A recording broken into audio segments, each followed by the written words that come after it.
Hi friends, అందరూ ఎలా ఉన్నారు? నేనైతే ఒక్కదాన్నే ఉన్నాను.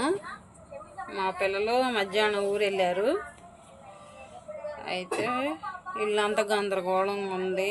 ఇదిగో బట్టలు కూడా నేనే వచ్చి తీసుకున్నాను. మా అమ్మాయి ఉంటే చక్కగా బట్టలు మడతేసేది. మా వాడు ఉంటే చక్కగా మంచినీళ్ళు పట్టి ఫ్రిడ్జ్లో పెట్టేవాడు. కానీ ఇప్పుడు అన్నీ నేనే చేసుకోవాలి కదా. టయానికి మా ఆయన కూడా రాడు. ఆయన టయానికి ఆయనే వస్తాడు 10:30కి. అప్పుడు దాకా నేను ఒక్కదాన్నే బోర్ కొట్టుకుంటూ ఉండాలి ఇంట్లో. మా అబ్బాయి లేని లోటు నాకు ఇప్పుడు తెలుస్తుంది. వాళ్ళు నన్ను చెప్పాము చక్కగా పని చేసి పెట్టేవాళ్ళు, నేను వచ్చి హ్యాపీగా నిద్రపోయేదాన్ని.